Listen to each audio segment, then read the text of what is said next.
So how do you make a cheese plate? You know, what do you decide to do? It's not like there's a right and wrong, but a lot of people usually think that you do it by milk type or you do it by country type. But I'll give you a few other ideas as well. You can decide to do what I call like a vertical tasting. So if you've ever done wine tastings, you pick the same wine and you choose different vintages. So I say, why not just pick an all animal? Pick all cow, or pick all goat, or pick all sheep, and do different ages and different textures. Or you can pick one cheese and then pick 3 different ages and see how that goes. With manchegos, you can do a flight of manchegos. By country is always fun. By milk type is always fun. But you can just get creative. You can pick cheeses with flavors. And so everybody that you're getting around brings something. Something has wine, something has pepper, something has saffron, something has truffles, and do it based on that. Or in October for Halloween and then for Thanksgiving, everybody wants orange rinded cheeses. So we have Mahon from Spain that has an orange rind. We have all these paprika rinded cheeses.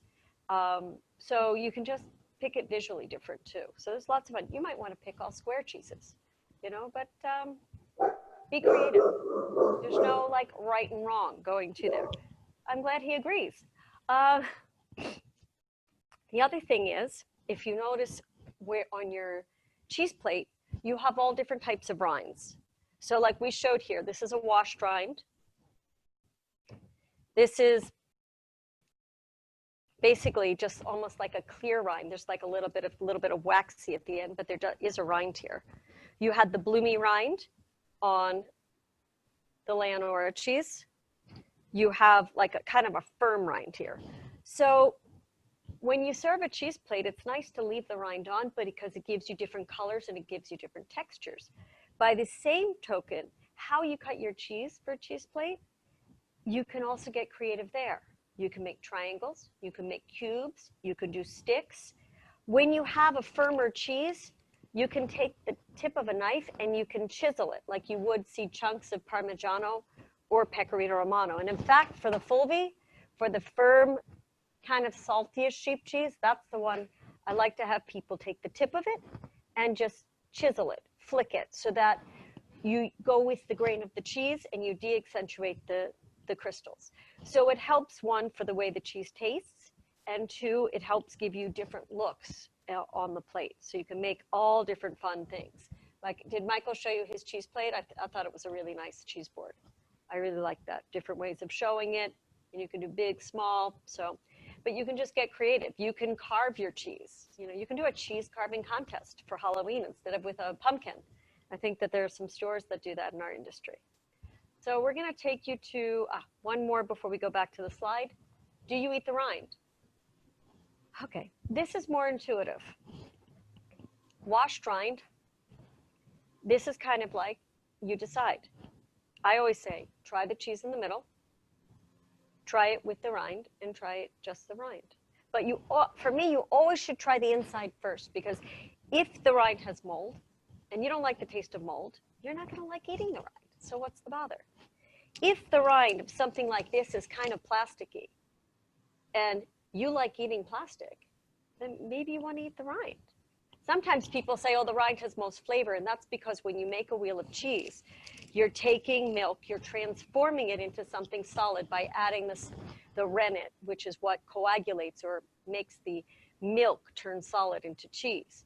Then we press some of them, not all of them, and then you add salt, because salt helps to set the rind and then start the aging process. So as you taste the rind, oftentimes you taste more salt than you do in the cheese. And this is intuitively if you like to eat that or not.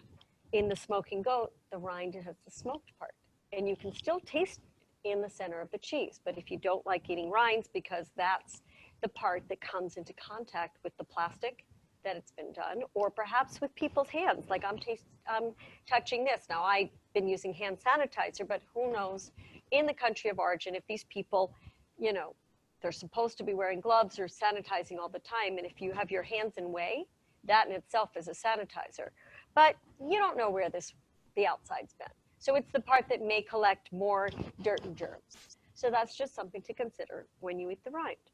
Bloomy rinds, like the Leonora, a lot of people love to eat this. This is Penicillium candidum.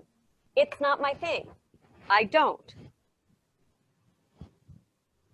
So I don't eat the rind. But again, you try it every which way and you determine the way you like it.